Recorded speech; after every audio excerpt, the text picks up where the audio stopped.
So we have a solution. It's called SoleraWall. Why don't we go through it and let's talk about exactly what SoleraWall is. Yeah, absolutely. SoleraWall, as it says, it's all the positive attributes of Solera. You mentioned it before, but without the framing. Okay, can you tell me how this stuff goes up? And maybe it'd be better if we just described it piece by piece and how you build with it. Yeah, well, SoleraWall was essentially inspired by insulated metal panels. The concept is essentially the same. You have an opening. You have to get a level plane, just like insulated metal panels. A level plane and you need a sill tray, a starter strip, and as well you need backer plate on the vertical structures. That's essentially what. Okay, so on the bottom of the aperture, I've got that nicely leveled off, and I'm putting a sill tray, and I'm putting a starter. And a starter. Yeah, because the panels, our SoleraWall panels, are a tongue and groove system. Once again, like insulated metal panels, they have a groove on the bottom, a tongue on the top. So you put your sill tray down, then a starter goes on there.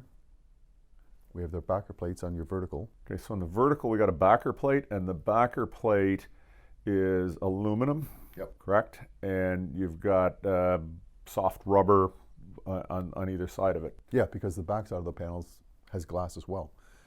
So the soft backer, soft foam, it creates the seal, the air seal and the water seal on the backside of the panel. So it's the primary seal is on the vertical is against the backer strip. It's that soft piece in the backer strip, and then on the horizontals, it's in the tongue and groove. It's on the top of the tongue, and they also have an end foam as well, so a U-shaped gasket. So our primary sealant is on the backer plate and on the top of the tongue of each panel.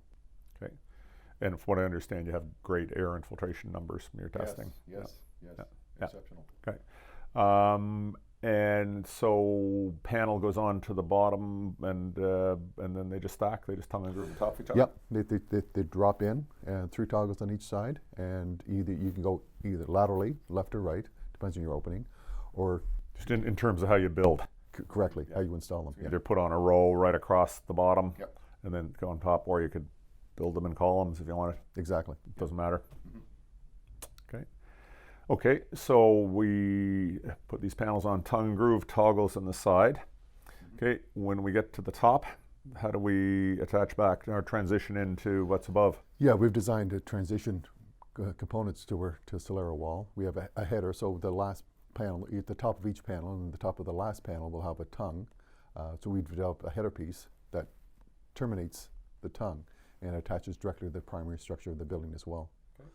With that as well, laterally, we've designed side jams. So you have your panel there, the toggles are on your backer plate. We designed a side jam that goes in there, once again of aluminum, thermally broken aluminum, that attaches in there, attaches the toggles to it, and then your opaque wall system can go laterally. Or whatever is beside you. Exactly, yeah. Yeah, gotcha. Okay, so we got these panels on, and we got a primary seal, so when they're up, you're really almost in business at that point. But we got gaps between the panels. Along the tongue and groove, there's a little bit of gap there, and then there's gaps on the verticals. Yep. So how do we deal with those gaps? Well, first of all, remember we talked about the primary sealant is already there in place on the backer plate and the end foams and the U gasket. We have a U gasket on the tongue where the tongue and the groove meet. So we have that looked after. But we do have the gaps.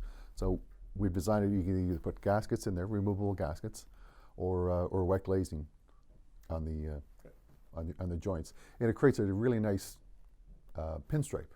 Is one term an architect has used for thin lines. Once again, getting rid of that mullion look on the outside. And so in terms of water management, flashing over the top, I take it. I'm going to flash over that header. Just like any opening, Doug, that you have to flash it. So problems from above go out and over, and then anything that gets through this into the system has weeping channels and. Yeah, we have rain channels as part of our each Solera panel has a rain channel in it.